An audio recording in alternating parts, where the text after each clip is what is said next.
And we're live. Hey, what's going on, everybody? It's another episode of Put You On. This week, we have the African American horror story, right? Yeah, you're absolutely right. Eel O'Neal. Yes, sir. Huh, it's in your name. I just peeped that. I thought Yeah, it was just ah. That's dope. How you doing today, man? I'm doing well. I'm doing well. I'm doing well. I got a lot done today. I'm about to. I'm visiting with my people right now, so I'm about to head back to the East Coast. So I almost missed our chance to our chance to talk because I was like, okay, is where what time zone is this? What time zone is it? So, are you originally from the East Coast, or are you from the Midwest? Like, Yeah, where are you I'm from originally I'm from from? Baltimore, born and raised. So Oh, yeah, Baltimore. That's Bmore. yeah, Okay. yeah. Uh, my, I don't know if you know Brian H. Waters. He's from around there. Brian He's Waters. also he does like a wrestling realm. Now he works with Spotify, with the Ringer and all that stuff. But yeah, he's a Yeah. really cool dude. I'll make sure to link you guys. He's from well. Um, but yeah, how long you been wrestling, man? I've been wrestling for 7 years now. Yeah, yeah. Since 7 years. yeah, since about 2015 ish. Yo, that's a lot. That's a long time. I How much have you been training before you went into the indie scene? so I spent my first like year and a half, 2 years train just all nothing but training, all that stuff. So Okay. now that now that I'm out now that I'm out on and about, so it was like the first like year, 2 years I spent just kind of in the in the factory, just figuring everything out. But like my Mm-hmm. teachers weren't particularly good. They weren't particularly concerned with people being able to excel at high levels, all that stuff. Right. With people being athletes, with people being having their stuff together. So after I got my ass out of there, started just going around and like kind of becoming like a journeyman of learning, like workshops and different people's and training under a bunch of different people and learning from all types of folks. So like now I can like boast that like I've learned from like I've like learned from the Chikara folks, and I've learned Okay. from John Gresham, and I've learned from Alexander James from WXW, like all types of folks. Mm. Like my wrestling training family tree, that's what we call it, like your lineage, All right. is like way more widespread than I thought it would be at this point in my life. So, what would you say is your style when it comes to be in the ring? I know that when I had to talk with your opponent this Saturday, Darius Carter. You know, we talked about a lot of different styles out there when it comes to wrestling. Now, what would you say is your particular favorite style to wrestle in? Yeah, so it's like I would say grappler uh and like high impact American. So Okay. when I originally learned professional wrestling, I learned it in in the American professional wrestling context. And now that I'm uh now that I'm now that I'm more seasoned and I've learned from a bunch of technicians, I've taken that and gone into a little bit more of the Japanese technical and British techer style of professional wrestling. Okay. So, have you ever had a chance to go like across the pond, as they would say? No, I think I know that a lot of us black technicians, because it's becoming like it's starting to be like a thing. We all want to Right. go, we all want to go over there. Um, pandemic, like I didn't become like I was like grappling and I was like teching, but I wasn't Right. teching like I was until around the pandemic. Like I started like I was like I remember being like, oh yeah, I'm like technical. I like got it. Like I got it together. And then like I Mm-hmm. trained under like John, and I started training under like training with the Chikara folks, and I was like, oh no, I'm not. And then like I kind of you know what I mean? Like right. you Right. you think you got it. You think you got it. You think you have it under control, and you think you know what you're doing because like you can put some holds together and stuff like that. But like chain wrestling and having a match, like I just had a match with CB, with world famous CB, uh, and Okay. that was like a real, not just like a real like technical test, but also it was a pretty good opportunity to see like things that I've learned from people like him and from people who work at those high levels that make sense in the context of professional wrestling as opposed to just kind of, Right. oh, hey, I'm messing around in the, in the ring with friends. So if when you zone in on your learning this new craft, like you said, you're more of a grappler now. Does that Yeah. play into like the kind of like, I don't like to say finisher, but your special moves as well? Yeah, Like what yeah, you yeah. like So, what you go for? yeah, so I was a lot lighter on my feet when I first started out. I was a lot smaller too. I was a lot more slight. I put on about probably since the beginning of my career, I put on probably about either 20 to 30 pounds of muscle. I'm a lot How do you put on pounds of muscle? Like I put put on on weight. pounds, but I don't want the pounds that I put on. You Like just, I mean, you eat and you lift, and then after after you gain some weight, you kind of stay there for a little bit, and you lean it down, then you eat and lift again, and then okay, and then you kind of, so like, bulking and cutting sucks, but one of the things that I take solace in, like, when I'm, like, kinda, because when I'm in, like, gear and stuff like that, sometimes I'll be like, "Golly, like, my abs aren't as deep cut as I wanted them to be," or, like, whatnot, this and mm. that, and then I'll be like, "Oh, you know what? Actually, for real, I'm looking pretty big, like, I'm looking like a heavyweight," and when that that's, uh that's way easier, and that's a deeper solace, I think, because I look and I feel like an athlete. Like, there's not many people that I can't pick up now. There's not many people who, like, Right, if I hit like shoulder tackles, I'm not at least like, oh yeah, I'm gonna be in the pocket. I'm gonna be in the pocket here. right, You know what I mean? Like we can do some physical stuff, and I don't need to be, I'm not gonna be flipping, flying, and dropping down and laying down for him this entire time. Like, I got some size on me, and that's kind of the point. I think I get it. okay. We all grew up in Vince McMahon's America, so we're all used to, like, bodybuilders.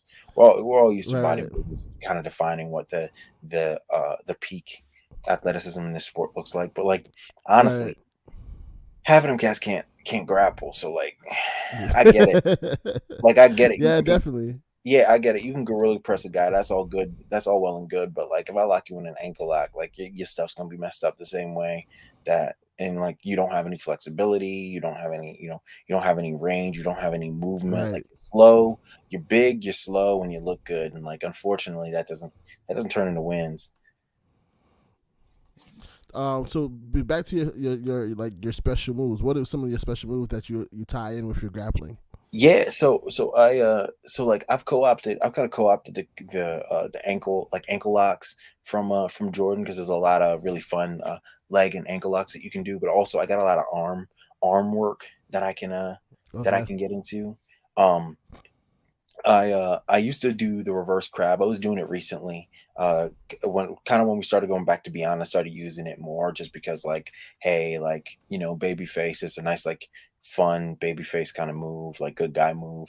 Right. But Right. I've realized that I think it looks silly, so I've just kind of co-opted it into the crab, like, turned it into the crab. Okay. Because I Okay. think that, like, really, there's not a better professional wrestling hold that is more painful and is kind of a better finish, and, like, than like a lion tamer. You know what I mean? Like, You're right. you, Right. Right. A yeah, single you throw, leg yeah, no, no, or a just double leg. hit A double leg. the old Double school leg. double, yeah, and I mean, even, like, the whole, like, the old school, like, S grip hitch, Mm-hmm. where you sit on their back and you grab it like that. Like, I love that crap so much. I ain't gonna But, hold you. When I was that's a kid, when I was a kid, that was like the first move people go for, and that's yeah, when I heard it the yeah, most. yes, it is, yes, it is. The crap is exactly the move that's like, oh, please don't, like, you know what I mean? Like, if somebody, and truthfully, like, I think, like, two people uh in MMA have used a crab. Sorry, my cat is getting at this water. No, this is good. It's good. Have used the crab to win MMA bouts, and each and every time it's like a complete accident because they don't kind of train for that. But Right. Right. if you're into catch wrestling, like, a single leg crab is like, that's one of the first things that they teach you. They're like, hey, you know, if you have a leg and the person's trying to, like, if you got it and you can twist them over, like, throw that half crab on, and, like, that's pretty much that's the bout. Like, Right. Right. Right. Right. Yeah, So yeah. do you think that the single leg crab is more effective than a double leg crab? I think in like outside of the professional wrestling context, like in like a fight, yeah, I think the single Right, leg right, crab because you can because getting somebody turned over with both is real hard, but getting somebody turned over right. with one is really just an ankle it's an ankle leverage thing. Like if I Yeah, underhook with the if I underhook with a single leg crab and I just kind of twist your ankle, like you're gonna turn over that way to get away from the pain anyway. So then I just boom, and just hey, turn with it. Yeah. yes, and then sit back Look, the with it. lessons, Yeah. Yeah. lessons. Yeah, so, like, in the So professional wrestling context, they're gonna try to fight you. They wanna stay away from pins. They wanna stay they they're not gonna, they're not gonna run from you the same way that somebody in right, a right, fight is gonna try to the first thing they're gonna do is try to pop one foot out and boot you in the face. Professional right, wrestling is right, about holds, not hits, so right, right, right. So do you? So since you're more of a grappler, so does that take away from like any aerial move that you may do? Because I know you said that you're more lighter on your feet. yeah. So does that take away from it? Like you prefer to stay on the mat? Yeah, I used to frog splash too. And I don't necessarily love that. I mean, I still jump in the air, like drop down leapfrog, boom, hey. Um, All right, I can throw a little bit of I've learned like a little bit of lucha in there. Shout out to Joey Ibanez. He kind of helped me get a mastery of that, at least understanding the speed and the technique of lucha. So, when you're a grappler, sometimes when people start moving, it gets a little away from you because you're like, oh hey, this person's all so right, fast. They're jumping all around. They're doing all the level changes and stuff like that. So you really wanna you kind of wanna you wanna get locked in on those concepts. And he's helped me totally get locked in on those concepts of being like, okay, so if they're moving, don't look where they are, look where they're going to be next so you can catch them, all that stuff.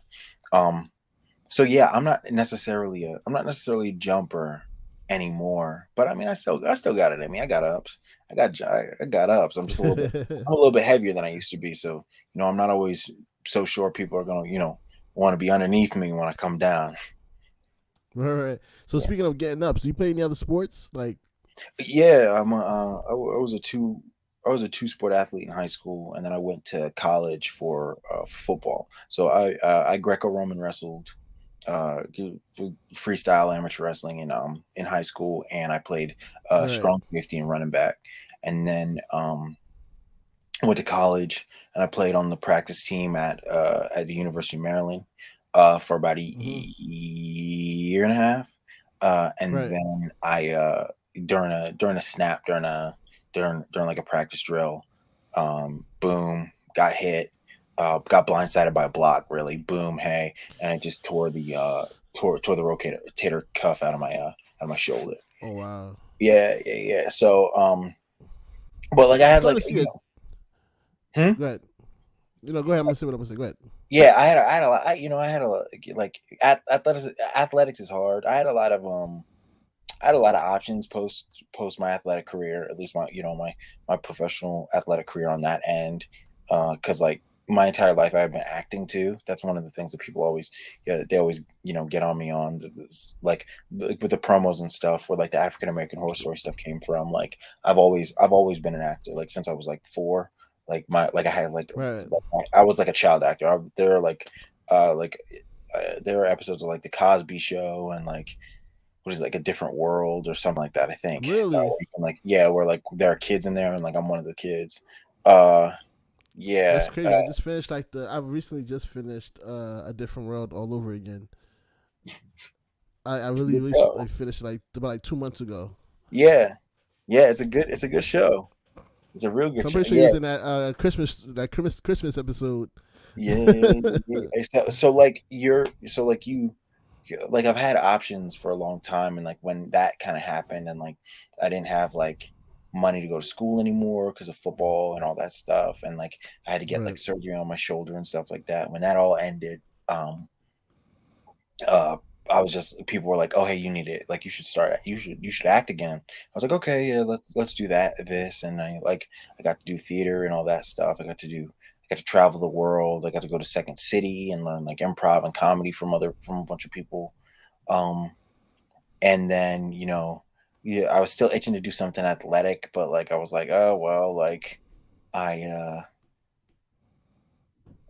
I don't know at this point, you know what I mean? I'm not of a certain age, but I'm old enough where like I definitely can't just like show up at a combine and be like, yo, what's up? Also, I had lost a significant amount of Right. weight at that point. Like, you know what I mean? I'd like gotten away from my athletic endeavors. And then like I found pro wrestling. Actually, it's a crazy story. I know I'm off topic, but this is a story I like to tell people. Um Oh, put us on. I hadn't watched professional wrestling in a really long time, and I was in Chicago at Second City with my roommates and stuff, and we were watching TV. And I was just switching around because we were like writers' room, and we were just like talking about like funny Right. stuff and stuff.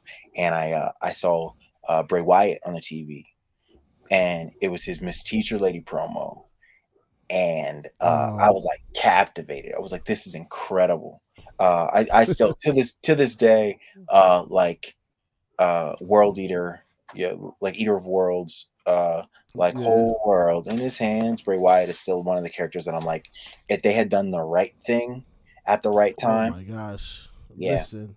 The I trajectory of professional wrestling, the trajectory of professional wrestling and like performance in professional wrestling totally changes if John Cena makes the right move and decides not to be an ego and like puts right, right. way over. You know what I mean? Yeah, definitely. The Eater of Worlds character I always said was like one of the best things because it was like you had the entire audience basically literally in the palm of his hands. Hmm. You know what I mean? And they were Yeah. singing along with the songs. He got the whole Whole world. world. Yeah. And like the day with the kids and like, it was such and the lights and everything. If And they for do some the reason right, I never understood. if I they never do the understood right, how they dropped the ball with this man like 2-3 times. well, it's just not to get in the WWE talk, but it's kind of indicative of what happens in professional wrestling in general, where people think that the money is in delaying gratification, and that's false. Right. Stories aren't about delaying gratification. Stories are about letting the things that are going to play out. Like everybody's TV show, you know what I mean? Like will they, won't they gets tired after a while, and that's the problem with Right. situational comedies. You know what I mean? Like eventually Ross and Rachel have to get together. Eventually he has to meet your mother. You know what I'm saying? Like Right. Right. like the real thing is okay. So where the story's going, and is the pace okay? And his rise from being Husky Harris and being mocked because he was like heavy set to Right. building the Wyatt family and building that character and becoming so riveting that like even he's gonna, I mean, he's already there, you know what I mean? Like he's in the Right. main event with John Cena. So like what actually are you saying by keeping him from the title, keeping him from going over? Like you're not saying anything because he's already there. Right. He's already there. Right. Like you already have the people. It's the same thing with the the Adam Page story is the best. Is Oh to my me is the god. best piece of professional wrestling storytelling that they've done, that people have done in years, and it's because they said we see what the people want and we need to make it make sense for the time And for let the it time. happen slowly, like Yeah, two, it, 3 years build, but and not some people could pick it back to four, five but it, years. but it's not the thing where it goes okay. So we finally get to this point where him and Kenny are facing off, right? Right. And now we're gonna take it away from him again and make him chase it from the bottom again. Like that's not where we're at. That's not where we're at. Right. You know what I mean? It'd be so crazy if we bring back Jon Snow and then he doesn't get used to tell some aspect of the final story of Game of Game Thrones. You thing. know what I mean? Like it's And it, even then, they almost messed it up when they didn't let him kill. Spoiler alert! If you didn't watch it by now, this is your fault. But by yeah. not letting him use, by letting him kill the White Walker, Yeah. the King Night Walker, that was like when we seen Arya pop up. Everybody was like, "What the hell she got to do?" You Yeah. know what I mean? Like, When did no, this is we supposed to be Jon Snow. Yeah, when did we get here? This isn't the her story isn't that's not even like it's not even involved in there. You know what I mean? Like Right? that's not Like his name is not on her list. Like, what's yeah, happening here? yeah. But like really focusing in, and that's what brought me back to wrestling. It's never been the moves because to be frank, the more and more professional wrestling I watched from back when I was a child, I realized like, oh, I actually didn't care about I didn't care too much about work rate and stuff like that. I do as a Right, professional wrestler now. You know what I mean? Like I care about work right. rate so much. But like when I was watching wrestling for stories, I wasn't worried about that. I was worried about I was worried about the tension that The Rock and Undertaker. Stone Cold had. You know what I mean? As a professional Right. wrestler, as I take pride in my craft, and I'm proud to say that like yeah, I do care about like, hey, what's my work rate look like? What is my Yeah. do my moves look good? Can I go for 30 minutes? Could I go for an hour? Could I do an Ironman? Can I work with the highest level of professional wrestler who has like every single thing in their arsenal? Absolutely. I feel that. But like at the end of the day, the person who can put on, two holds and make the audience cheer for them is probably a better professional wrestler than a person who has, than the man of 1,000 holds, who uh Right, right, who right. who can only mean mug, wear the towel over their head, and maybe get people to boo if they, really talk about how much they hate Minneapolis or whatever. Right, right, right, right. Yeah, so Definitely. I understand that because even today I started to realize that my love for pro wrestling has changed from like the storylines and being wow these are superstars to like yo how do you do in the ring, like I want to see you in the ring with your style, you know what I mean, like I want to see you yeah, wrestle your yeah. match, like I prefer to, What defines and you? this is kind of why I put you on. Right. This is why I kind of put you on came about was one to put spotlight on indie wrestlers that probably may not known to the main roster or the main audience, right? So they could learn about new people, but also I get a chance to sit down on my co-host Jenna. Shout out to Jenna. Also, she does it every other week. Yeah, We get to sit down with you guys and get to pick your brain about how the match came about, like how did you construct it and why did this hold and how did you like Darius Carter. I know he's gonna probably watch this and try to pick your brain and see how you look at matches. Just because he's a student of the game, like we sat down and watched his tape, he rewind it, pause it. Feel free to do that. Like, feel yeah. free to tell me to pause it here. Like, cause I like when you break it down so that the audience can understand your mentality and your thought process through the matches. Like to me, that's like the best thing ever. But real quick, African American Horror Story. How did that come about? Yeah, so I I was I was trying to look for different I was trying to look for different things to do in professional wrestling, like just different Right, lenses and creative lenses to see. And nobody was this was before we had started really the real heat from like cinematography, like adding cinematography to wrestling promos, adding character to wrestling promos. It was still people were still just putting the phone in front of them and recording the promo the way that I look right now in this computer. You right, know what I mean? So like like I was like, man, I'm gonna do something different. I'm gonna make like like little story vignettes, and like I like was messing around with stuff, and I was really on a kick of like old school like Sci-Fi Channel and old school, um, like like noir sort of um like film and radio promos. shows. Okay. I've loved those for so long. You know what I mean? I've loved like yours truly, Johnny Dollar and Dragnet and all those Mm. old radio shows. Um, Right, right. so I was like I was messing around with those and like the transatlantic accent and stuff like that. And I was like, oh yeah, you know what would be fun? Like having like a cool sign off and doing like a kind of like, in a world, like in a world where something blah blah blah blah blah that be like to be able to get into like the difference, to put in the difference of the match, right? So like Right. that's where like my name is Eel O'Neal and this is your African American horror story came about. And then in the Mm. black and white, I used like TikTok filters to do stuff with it.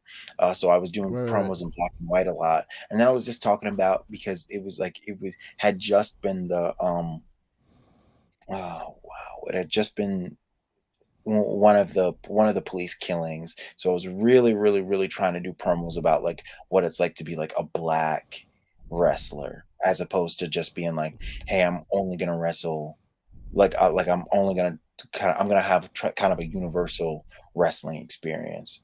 I Right. wanted to have like a black scope on it. So like I just started talking about not even particularly not even particularly being like 100% pointed, like you're white and people treat you this way, and I'm black, so people treat you this way. But being like, I came up with the concept of if you were a white person who one day woke up and immediately was brought into the black experience, like you were treated like a black person, your life would feel like you were in a horror movie, and not the part of the horror movie where the killer is going to kill you, like where like they're chasing you with a knife, but the part of the horror movie where you know the killer is out there somewhere, and the horror and the terror is lurking. So like, yeah, basically that was just like that was just the concept, and then I just started adding like a couple of more things. I added the mask and I added suits, and like we got that from there. Okay. Yeah, yeah. It was like, That's crazy. yeah, I it's a kind of cut process. it to my internet. You're okay. You're okay. It's a process. Like right now, I'm using kind of two monikers. So Okay. when I'm heel, I use the African American Horror Story, and then when I'm working a little bit more baby and being a good guy, I call myself the Bad Brain, right? Um, and both, Why the bad yeah, brain? huh? Oh, well, I like so like So my why the entire bad life, brain? my entire life, I've like kind of dealt with mental illness and stuff like that, and also I like Bad Brains a lot. So that's where kind of like I have like a logo, like a Bad Brains logo that I use, and I Right. started. Um, I mean, like I'm from Baltimore, DC. I'm from the DMV, so I was like, I'm gonna use that, and I was like, that feels right, and it feels like Right. it feels like the good version of the African American Horror Story. You know what I mean? Right. Like, Right. and I Right. can like flip that switch. I just use kind of like use the mask less, and I have different gear that goes along with when I use the African American Horror Story moniker, right? So like, Right. Right. so like AAHS is more of like a slow, methodical, kind of like torturing wrestling. Like when I like do like a lot when I work joints, when I do joint manipulation, Yeah. when I'm really looking for submission wins, and then Bad Brain is kind of just like bang, wham, pow, kind of hit you up American style, like USA Okada style, bam, like line you, you know, give you DDTs, boom, stuff like that. Um, it's a I'm always interested to see what people really respond to too, because I'm always shocked. I know that's not maybe the best thing to admit, but I'm always shocked when I see fans reach out to me about the stuff that they like that I do. Right. Like Right. Steven Pike is a guy who's been making art for like me and the Goons and the entire like Mid Atlantic. He just makes it on his own. Like I mean, every once in a while we'll pay him for designs, but mostly like he's just making beautiful art, and we retweet it, and he's really thankful for us to do it. And like That's love. he yeah, he just loves kind of the stuff that we that we do for storytelling. I'm always fascinated to see the storytelling stuff that he likes that we do, and like the moves and the facial expressions that he picks up on that, you know, we're doing because we know it's part of the story, but other Right. people, Right. yeah, if you're not paying attention, you know, You don't see it. It flies right yeah. over your head. Before we get into more of your wrestling, I meant to ask you this: what is the correlation between football and wrestling? 'Cause I feel like a lot of wrestlers are like former football players more than any other sport. Yeah, I think it's just personality. I think you don't realize how much being a football player, a lot of football players have a lot of personality, and they're like they're boombastic, right? It's like boom, you get a Right. hit, and you scream, you holler. Like even me, like you know what I mean? Like everybody, people talk about like that I'm like reserved and stuff like that when I'm like talking to them, like having one-on-ones. But then like I'll watch wrestling or I'll be doing wrestling and I'll be like screaming and be live because it's just so exciting, you know, the The adrenaline passion. The pumping. passion. Yeah, yeah. And when you're playing ball, half the time half the time you have a mask on anyway, so you can't exactly Yeah. 100% like in order to get people hyped, especially in the crowd and stuff, because you do need that juice. You know what I mean? In football, people act like the 12th man isn't a thing, but like the 12th man most definitely is a thing. If the crowd's like vibing with Sure. you, like you're like you know Definitely. you get G'd up.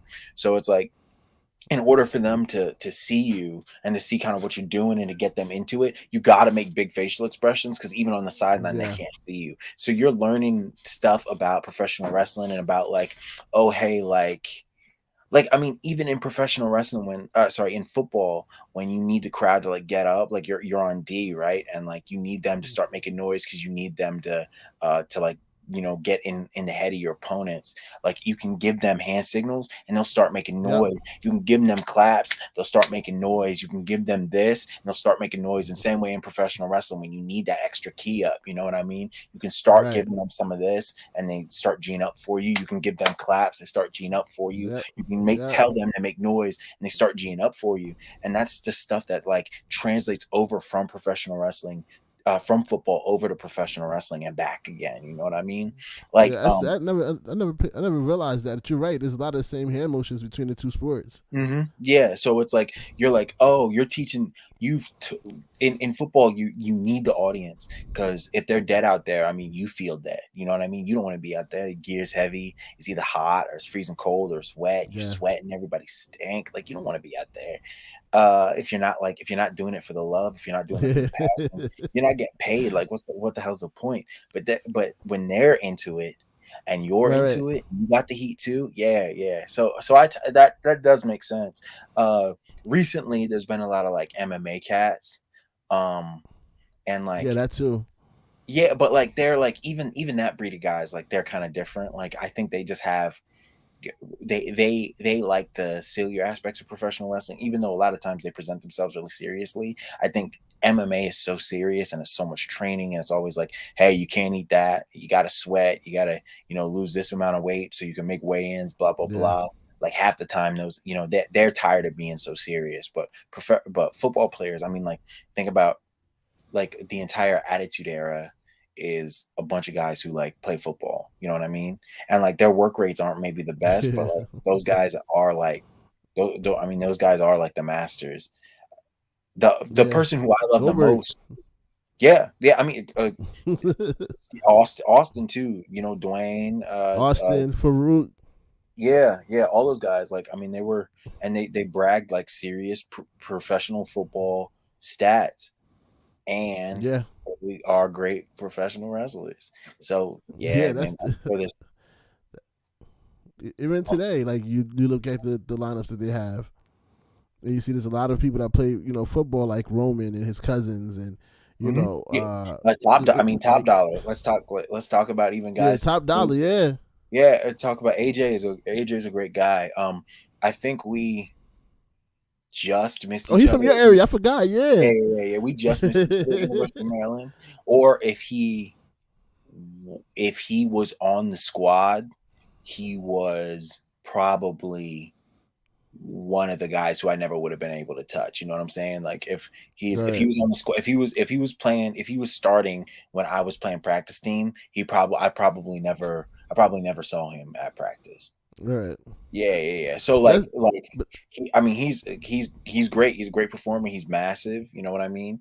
right. Right. Keith Lee, even if we're talking to indie guys, Keith played football, Yeah. University of Texas, something like that. Right. Right. Yeah, he Yeah, did. Even Big E played football for a bit. Iowa. Yeah. So yeah, you're right. Like there's a very close relationship between wrestling and football in general, whether it be college or professional. Yeah. And like you said, from back then until now, it seems to it makes sense now when you say about the correlation between the making contact with the crowd and gaining that audience to back you and things of that nature. Yeah. You have to go hand in hand. Yeah, it's something special. It's something special. I mean, it's just such a great. It's a man. We have just we're really gifted to be able to do this. I mean, football too, but like to be able to do professional wrestling, to be able to travel and meet people and perform and have them tell you like, oh, hey man, like I saw somebody DM me. I was at the I was at the first show on First Avenue in Mm-hmm. Minnesota, and somebody DM'd me today and was like, "Oh, hey, like I saw you were there. I saw you were like low key because like I wasn't on the show. I just went to like go support, rally the troops, and like Right, it was right. AEW weekend. Like everybody had just gotten over there, had to like so it was like a lot of people in the locker room and stuff like that. And I was like, Okay. yeah, and they were like, "Oh, hey, like, just I didn't want to like say anything, but I saw you, and I love your stuff." And like, that's crazy, man. We're in Minnesota. I'm from the East Coast. To think that Right, anybody would, right. if I played football, nobody would, I doubt that anybody would have ever said, "Hey, man, I really love the way you make that tackle. Like, good job wrapping up." right, You know what I mean? right, So right, right, right. yeah, yeah. So it's always like, it's always much love whenever I see that stuff.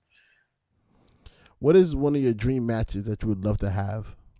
Oh man, I got a litany. I have so many. I really do want to Give me take your on. top five. I Give me your really do top want five. to. So uh, Lee again. Um, Yuta again. I wrestled him for Leapfrog. Um, Gosh, Cedric Alexander, because Seti actually is the reason why I kept wrestling. About year three, Wow. I was really, really about to quit, and I went to a show, and he made time to like talk to me and everything like that, and he told me like not to give up and stuff like that. So like that's the he's if you're gonna blame anybody for me still being here, blame Yeah, Cedric he's a really cool Alexander. dude. Yeah, yeah, he's a good man. Um, John Gresham.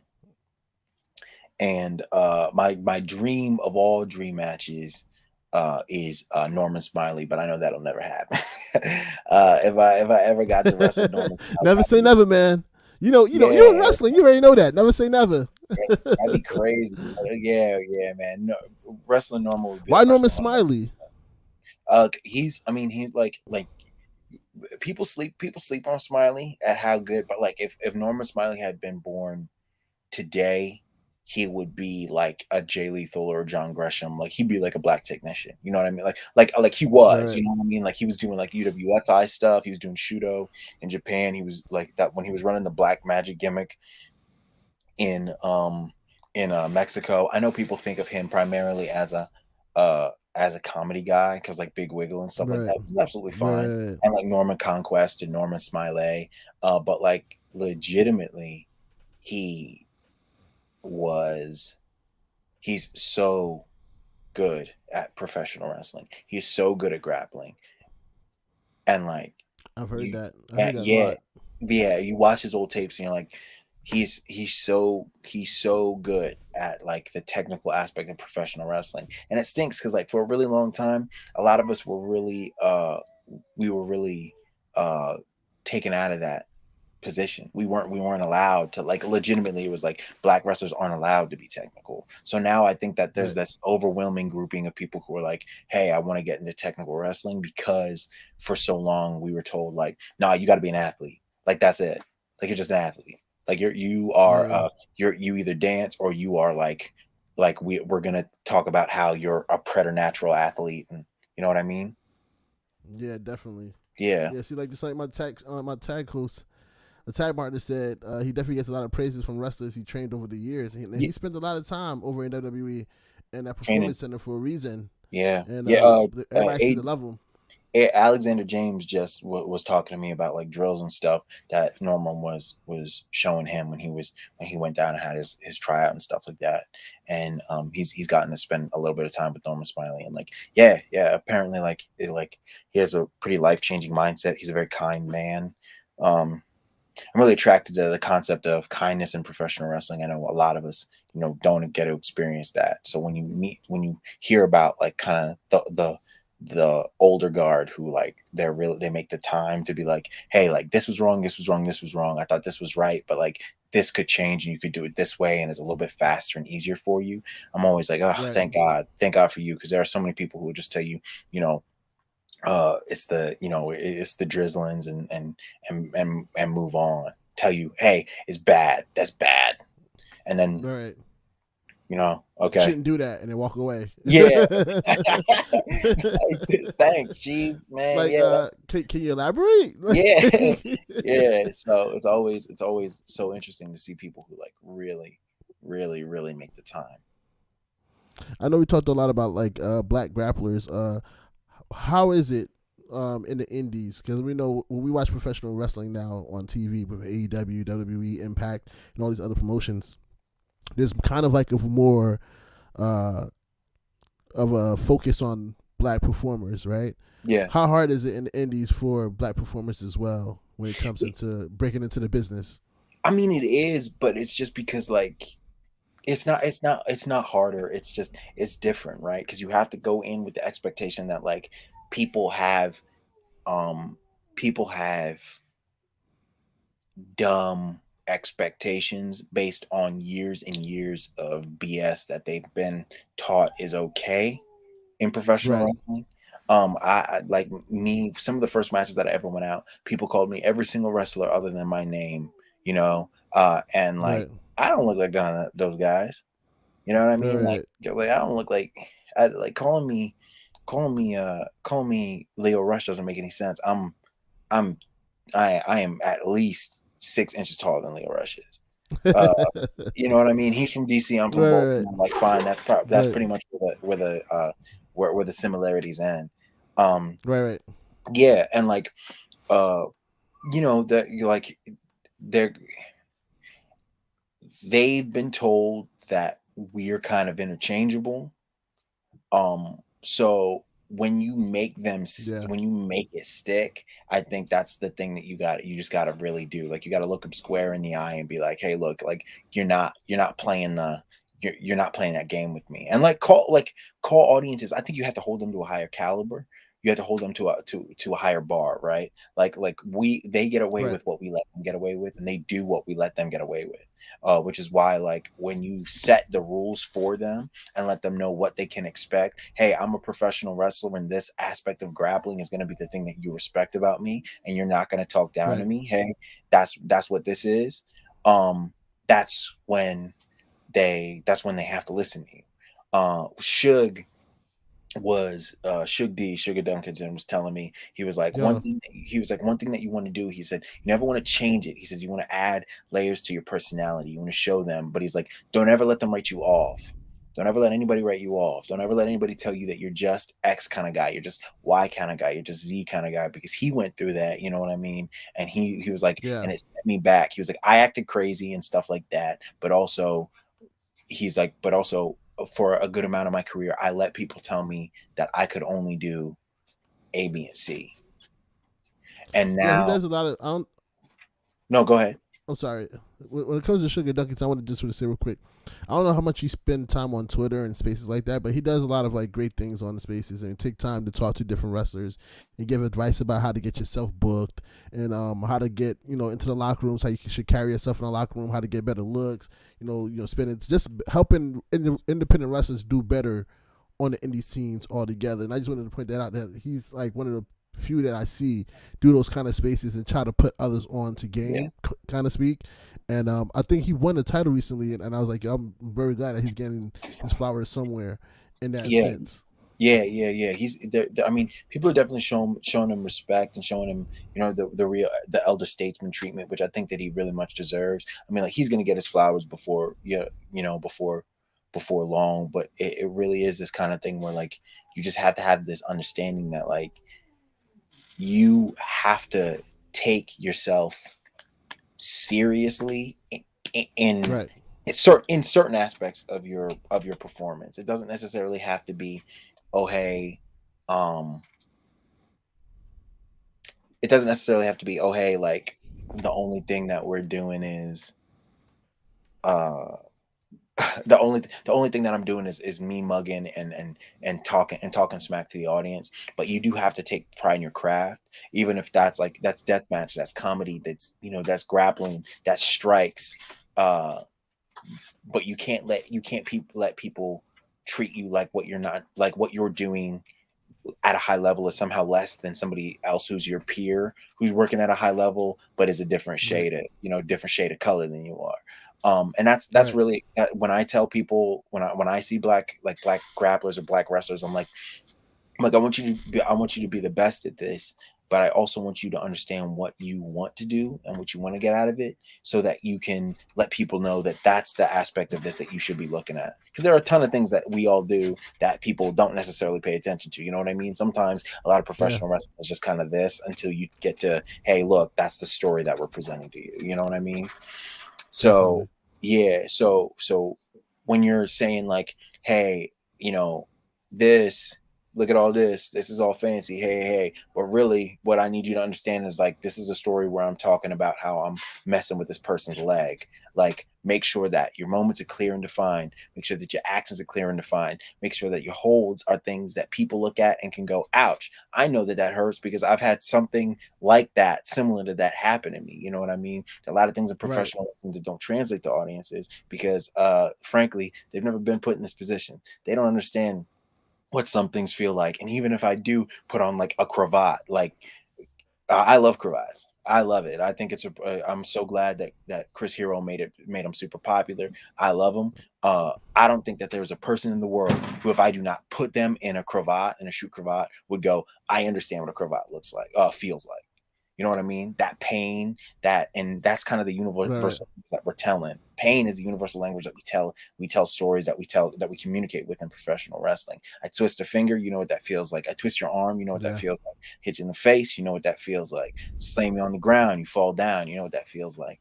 Um, yeah. it's it's about clear, concise, and being serious, like appreciating the moments.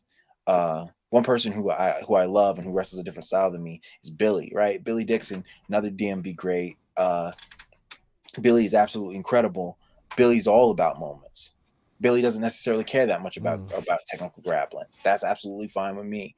Billy does care about making sure that the audience understands that every single moment, every single beat switch inside of the storytelling in professional wrestling that he's telling when he's talking to you makes sense to you, the viewer. It's all for you, Right. for the consumer. Um, People that forget that being said, sometimes when they're inside that ring. yeah, They yeah, want to. It's more like they want to pop themselves before they pop the crowd yeah, sometimes and show yeah, off their skills. And sometimes you got to tell that story that's in between those ropes. That's what yeah. you're here to watch. Yeah, that's what they're there to see. And sometimes doing 50 things is really impressive for a short period of time. But at the end of it, people don't remember what the hell happened. You know what I Right. mean? So Yeah.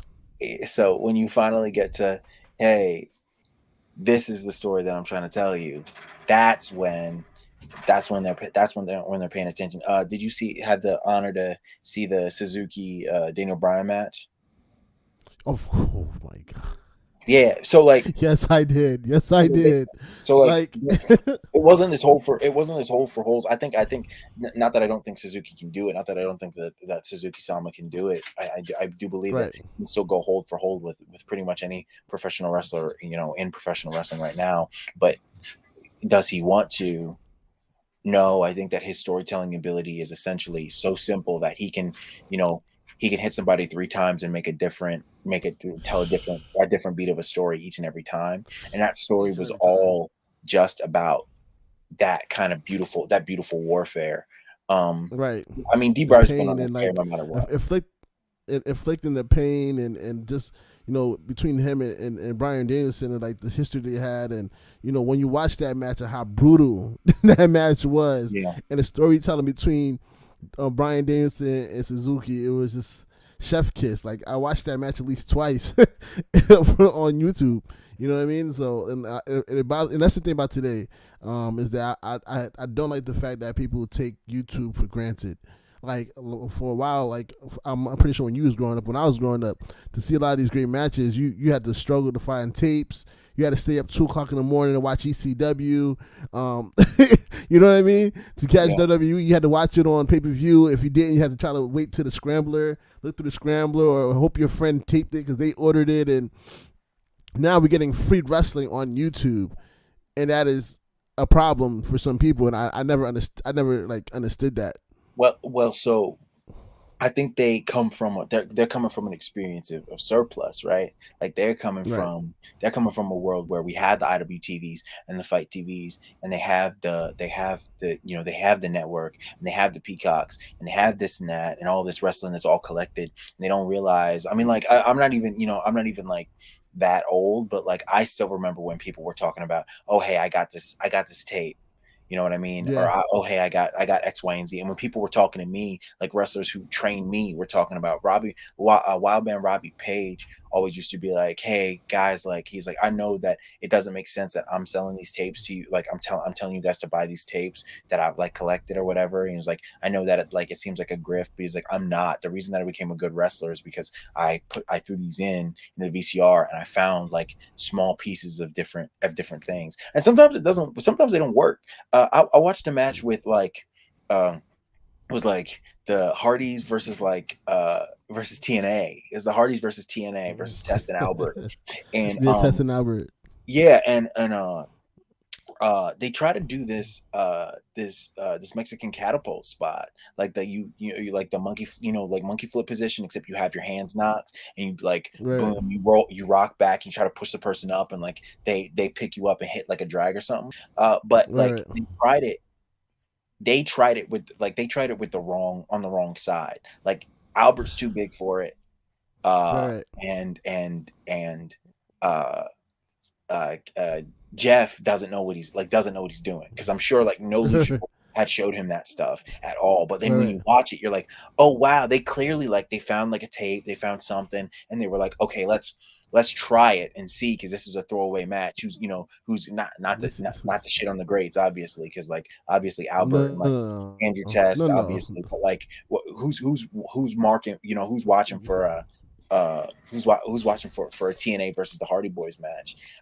But then like they try this random spot, and it like doesn't Right. work out. And it's cool to see the stuff that doesn't work, because then if you watch 2 matches later, 3 matches later, 4 matches later, you watch a year later and you see somebody try the same thing, except this time it does work or it's different. You're like, ah, there they go, Right. eureka, they They found got it. it. The problem with a lot of people is they have a surplus of information. So they try a surplus of things. And because they try a surplus of things, they don't have things that track. You can't tell me that there is a list of professional wrestlers who you have, not you can't, but there are a lot of wrestlers Right. who you have who you can go, they do this move, this move, this move, this move, and this move. That's their arsenal, right? Right. Like they have versatility, but they have these moves in the bank, and you know that when they string them together, boom into boom into boom into boom, hey, that's gonna probably provide a win for them. MMA fighters Right. do it, boxers do it, like Muay Thai kickboxers do it. Like all type of combat sports have moves that they have go-tos. Hey, I'm gonna feed them this way. If they counter it, hey, boom, good, because I know what the counter for the counter is, right? Like Right. I Right. can set you up for X, Y, and Z so I can get to where I'm going. And like we do that because we're trying to tell people that story. Hey, like, okay, so they might reverse. I go for the DVD. Hey, boom, they might flip out of that. Cool, great. I go for another DVD. Boom, they get out of it finally one way. Boom, I get out of the DVD finally. Bang, hey, bam, I hit it. Look at that. That's gonna provide dividends for me. Right. Uh, Right. it's just all wrestle talk, but like No, no, I get it. I know that they just it, it's them living in the modernity of, oh hey man, I have The access to all world. of these things. So why are they special? So what's special about them? And being like, Yeah. yeah, they're giving you a free match on YouTube so you can watch it, like so you can see it. You can say Yeah. that you saw it. There are a bunch of people. I bet you there are more people who saw the Suzuki versus Brian Danielson match than who saw the 3 matches that Okada and Kenny had that like gave them the like created the 6-star rating. Right. Right. Right. Right. Definitely, for sure. For sure. Yeah, so like Um. yeah, Before we get into this match, yeah, I just had tell me how did you guys get to this match between you and Lee Moriarty? sure. Luck. So I've been wanting to wrestle. I've been wanting to wrestle Lee for a long time. I mean, I still want to wrestle him again, but uh, Who was it? It was Trevor Aon. Trevor Aon was supposed to come up and wrestle Lee, which is a great matchup. Like that's a great opponent. Was supposed to wrestle. Right. Supposed to wrestle Lee, and uh, uh, he couldn't make it. Like it didn't work out in the cards. So they were like, hey, we're at a loss. Like we need an opponent for Lee because um we have this surprise match gimmick going on. And I was like, okay, I'll do it. And they were like, oh, well, you're wrestling like 3 times already this week, right? I'm like, yes, I do. And so yeah, we got the opportunity, and like at the end, like we were like, yeah, good stuff. I like because like to me, Lee, especially because of all of the stuff that he's built, all the stuff that he's done, everything that he's gotten, Right. everything that he's achieved at so young, he's like kind of like the opposite story for me. I've definitely taken the long way around. A lot older than I look. I'm a lot older than I seem. Than I give give myself off to be. So Right. I'm always really proud of people who get there the short way. But like I know for me, my wrestling story is going to be like, yeah, he stayed along like more along the lines of like yeah, an Eddie Kingston than like than like a Wunderkid. You know what I mean? Like somebody Okay. who's been Yeah. around for a while. I feel like that's probably what's gonna be in the cards for me. And it's just like it's always so good to see like the young the younger folks really show out. And like he's so good. Like he's so Yeah. good. I love showing people this match.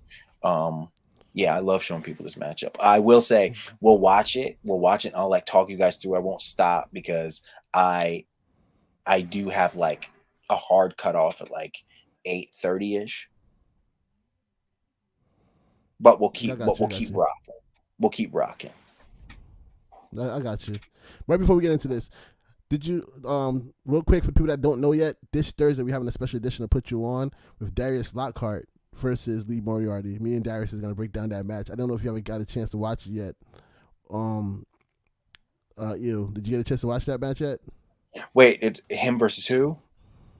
Well, Darius Lee versus Lockhart versus Gary? yeah, Yeah. That's a that's match that something I think that, special. especially because it's on it's on YouTube because enjoys a great company. Um, Yeah, I was like, that's a match that you could show anybody who isn't a fan of professional wrestling, and they'd be and they right become there. They'd be right there for it. You know what I mean? so Like you just show yeah, them that, and definitely. you say, hey, these are these characters. They're like this. Um, and I mean, there you go. Darius is gonna do. You saw the NWA announcement, right? Right. Yeah, Yep. he's gonna He's gonna be kill doing NWA. it. Yeah, I can't wait.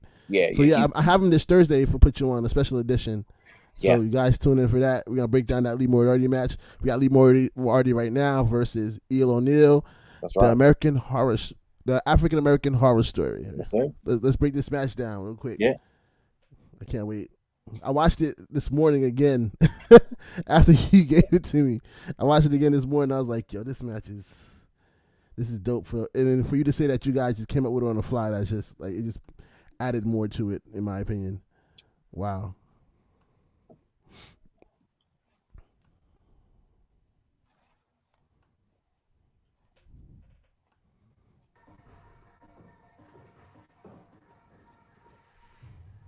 And welcome back, everybody.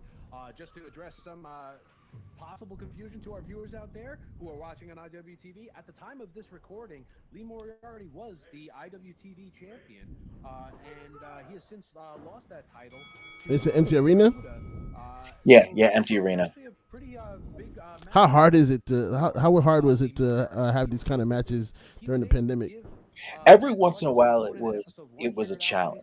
So these these things felt because they sometimes before you see them, boom, you feel Yeah, O'Neal here you feel like you saying he don't have the energy from the crowd. But I think that my favorite aspect of this is that it makes you focus on is empty arenas make you focus on wrestling. Right. John, when we were learning from John in Grapplers Guild, he'd always be like, the reason why there's more wrestling for these empty arena when they were doing everything from the from Full Sail, or from the what are the Capitol Wrestling Center or whatever they call it. Right. Um, the was because there's less to pay attention to, right? So like because of Right. crowds and stuff like that, your stuff can look phony, it can look fake, it can be wild, it can be kind of looser because you're playing to a big audience, right? They can see it, bam, hey, big wide, all that stuff. Now, when people are watching at home and they're watching intimate stuff, guess what? You got to be on top of your wrestling, and like Yeah, not definitely. that. No, it's like it feels unfair sometimes because every once in a while, uh we say stuff about professional wrestling that like is maybe not 100% fair to people who work different styles. Like we talk about work rate and all that stuff, and we're only basically talking about, oh well, how well can you grapple, how well can you run the ropes, how well can you do like a rope trick and stuff like that. But like I think Yeah. really it's just the storytelling inside of the ring, the faces that you're making, the interactions that you're having with the other person, the contact that you're making with the Like other, this right here. yeah, that you're making with the other How hard is individual. this bridge right here? Oh man, I practice those every single day. I practice those every single day. Bridges are part of the gig. Uh, Also, I'm super long, so like flexibility has to be a big thing for me because you can really take advantage of how long my limbs are. You know what I mean? Like Right. I can't keep them away from you. There's kind of no way that I can keep like my long ass legs or my like long ass arms away from you. So I have to be able to kind of bend and move around. Right. Going hold for hold. So in this match, was you are looking to focus more on the arms? Like that was your target? Yeah. So actually, so you'll see it at one point. At one point I get him. So Lee's shooting for my left arm. I think somebody gave him the Iggy that I had some shoulder problems. Him and Ah. Yuta yeah, he and Yuta both beat me with shoulder gigs. So I Uh, assume that it's probably well known now that I have a bit of a bad joint. So he's working that arm, and then right. Feeling himself, as they would say in the hood. but at one point I get his back, and that's what I'm working for. Because if I Right. get the back, I can turn it into the crab. You know what I mean? Yeah. So is your crab like your favorite submission hold? Yeah. Also, I mean, it works for me because like Baltimore, right? Like Baltimore crab. Right. Oof. Sensing it and making sure that he gets the advantage back into his favor by picking him up into that gory special. Yeah, that gory special standing. Oof. And now a headbutt to the shoulder and getting himself some momentum. And we've seen that before too. That beautiful. Oh, there you go. That back right there. Yeah, there we go. I like how you worked to it. Like you went from the chest to the knees, and then once you get that open, and you took it. Yeah, you want to get pieces. You want to get pieces until you can get the big hit. Like if you're chip, especially because eventually, like I said, this is all the stuff that they're gonna see, and then you want to Right. present them with, hey, this is kind of the story. You know what I think about a lot of times when I watch these matches too is like old wrestling games kind of prepared you for this because you used to in the old wrestling games you had to work a body part Yeah, to get the submission, get it from the green to the yellow to the red, and then the person's like showing the sitters like he'll hold his back or hold his arm, and you try to get it's kind of like it's preparing you in a way for in ring. I don't know how it is today. I haven't played yeah. video games like It's good. WWE now, but It's good to think of stuff like a health bar, right? Because like if you just go ahead, right, I mean, every once in a while you can get a flash submission, right? But like for professional wrestling, right. we don't 100%. We're not. That's not always the way that things work out, right? Like it's not always like, oh hey, yeah, boom, hey, it's right there for me. Boom, hey, I remember this. Lucha pop up. Boom, he comes to me. Uh, Get him into a head scissors, nope. and then transitioning into what looks like to be an abdominal stretch. Beautifully done. Yeah, it looked like Eel, no matter That always look like it hurts. Like It does. It does. oh, there you go. Putting that. That's not good for his back. literally getting the best grip possible. Yeah, that strength in your arm is kind of gone now. Beautiful roll up. Only a 2 count. Eel O'Neal right back to his feet, trying to get an advantage over Lee Moriarty here. Next week, nice. Beautiful There it fight. goes. This is a very technically sound match, but that savage and killer instinct by Eel O'Neal is what I feel is going to be the difference maker here. Yeah, he's wasting a little time here. Yeah. We have Yeah, I definitely. Like I said, I really enjoyed this match when I was watching it earlier right to the yesterday and center. today. I watched it twice actually. And this is the thing. Like I said, like I love watching technical matches like this, and that's kind of probably why I kind of favor AEW now because they are more wrestling focused, and it reminded me of how much I love the in ring work of like the product and just like the business in general. This is a move that I saw Katsuyori Shibata do. He calls it. Jenna calls you an AEW mark. Of course she did. Yep, there he goes. Boom. Katsuyori Shout out to Shibata Janelle Jackson. trapped the arm into the abdominal stretch. Boom, boom. He's there. Goes. Come here. Oosh. Yep. Sit down. Boom. Oh, that go that arm again. Drop kick. Boom. Bam. The crazy thing is, with your arm, there's no way to hide it, right? Because it's No. like right there. And Yeah. you need it at all times. So Well, like, also, like I put mean, it behind your like, back or anything like that. when you use your arm, that's one of the things that you do. You protect. Great track. You protect yourself, right? So like for hits, you'll frequently see professional wrestlers, and some people get upset about professional wrestlers doing this, but when they have hits coming towards them, they put their arms up, right? Right. Boom, hey, you put your arm up. You see somebody's about to hit you with a drop kick. You brace your arm across your body because boom, hey, at least you're not getting kicked in the chest. At least you're getting hit in the limb as opposed to on a mask. And he's continuously saying it. Oosh. What a fight by the African American forest. There it is. That's all she wrote. Oh no. Oh my God! Right into that reverse armbar. That's all she wrote. Good to see your losses. I know people. I'm sure a lot of people. Well, probably not Darius. I'm sure Darius is going to show you. There we that go, you right guys wanna there. watch him versus Lee Matt. But yeah, Ish. I like watching my losses because you learn more from them. Tapping out Definitely, yeah. Yeah, When you learn more you from don't them when than you you do. Like what's more perfect. The thing that you got to do with Lee, and the thing that I realize, and that like for a lot of technical guys, is you got to dirty him up, right? Like sometimes right. it's really hard. Sometimes it's easy. Sometimes it's easy to to out wrestle a guy. Frequently, it's easy to out wrestle a guy, especially if you're a technician. I'll find that like I lock up with a guy and I know the next 6 things he's gonna do. This is gonna be easy as a walk in the park. I got him locked.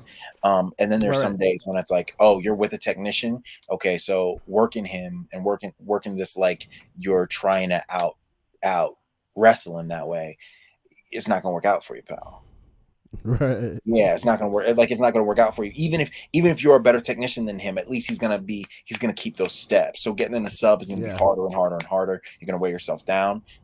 But if you have somebody like Lee, right, and he's working holds and stuff like that, and you just pick him up and drop him on his back, hey, boom, hey, that's the thing that I did right. You'll notice that when I hit him with impact, boom, boom, boom, starts to pay dividends. When I try to attack him, oh well, that's when he starts getting holds when he starts moving. Right. Yeah, this so like losses are the way that you lose, because that translates next time if I get a chance to the way that you win. Counter. Yep. Yeah. So, how do you prepare for your match this coming Saturday against the All Father Darius Carter? I mean, you just watch tape. You watch tape, and you study and you study. I mean, like Darius doesn't do things that are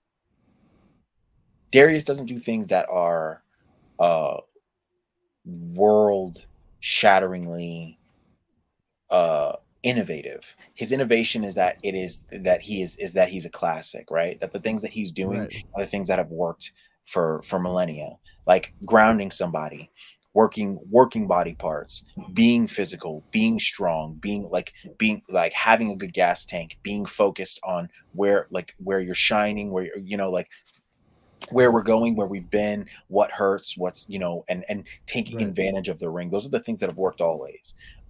It's not like, he gets up there and then it's like, oh wow, he did a standing 600 and like look at it. It's like Right. the Darius Carter, when it's all said and done for Darius Carter, he's going to be in in the Hall of Fame with Bachwinkles and the Gotchas and stuff. Like he's Right. going to be he's going to be known as a catch artist. I think really what you got to do, you gotta outspeed him, and you got to make sure that you're working smarter, not harder, because he has Darius has a great pain threshold, and he's patient. He can wait for stuff to manifest. He can wait for Right. it. You got to be on top of him. You got to stay on top of him. You can't give him openings, which is exactly what he's trying to do. But I think that I'm a little bit faster than Darius is. Right. Meanwhile, Darius definitely has an experience edge on me. He's been working longer than I have in this realm, and he also Right. has a greater level of knowledge. Like I've learned things from Darius that that other people, that I wouldn't have learned from anybody else. Right. Man, I'll be there this Saturday. Me and Jenna actually will be there this Saturday to watch this match up and close and personal. I'm gonna be impartial, straight down the middle, root for both of y'all. Actually, no, All I'm right. gonna root for Darius Carter. He doesn't Yeah, want my he doesn't want my he okay. doesn't want my applause. He doesn't want my cheers. Yeah, he So doesn't it like- all goes to you. Yeah, The thank African American you. horror story, man. Definitely, man. One last question before I let you go. Yeah. One dream partner that you would like to tag with. Oh, I mean, my tag team partner is already my dream partner. Jordan Blade is one of the best professional wrestlers, not just technicians, but one of the best professional wrestlers who's out there. If you don't have the opportunity to book Jordan Blade, you should be looking for opportunities to book Jordan Blade. Jordan is one of the best in the DMV, and she's been through so much. And she has so much to give when it comes to creatively, to persona, to the way she carries herself, to the way she takes herself, to how different she is from any other woman who you're going to have on the roster. That like she has an infinite upside, and that's one of the reasons why I decided to tag with her in the first place, just because Jordan has always been absolutely incredible. Yes, she is. I agree with that totally. I've seen a couple of her matches, and she's just an amazing wrestler all around. Yeah, And she's definitely somebody I would love to put you on somewhere in the future. definitely Just to get break her down on one of her matches. She'll be That's 100% definitely on. on one of my lists.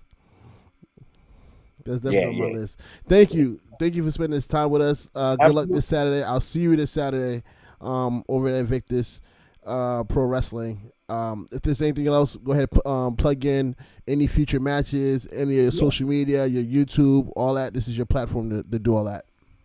So it's gonna be on YouTube, but this week I wrestled I wrestled the world famous CB, so Cheeseburger, you may know him as from Ring of Honor. That'll be on YouTube.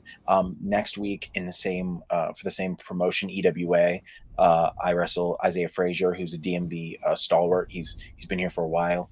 He's great. He's a great performer. You'll definitely see him more. Trust me.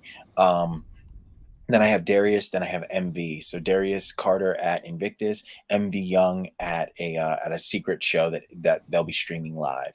Just watch my Twitter. Eel O'Neal, AAHS. AAHS stands for African American Horror Story. I'm that on IG and Twitter. Follow me. Come say hey. If you see stuff you like, let me know. If you see stuff you don't let me know. And, thank you for loving pro wrestling. No, thank you, man. Thank you for your time. And on that note, don't forget this Thursday we have a special edition to put you on with Darius Lockhart. We're gonna break down this match against Lee Moriarty. If you haven't watched it yet, go head over to YouTube, enjoy wrestling, and watch it beforehand before we get a chance to really break it down. I gotta watch it like a fourth time, to be honest with you. Like that match is like, whew, yeah, just watch it. And on that night, everybody have a good night. Peace. All right.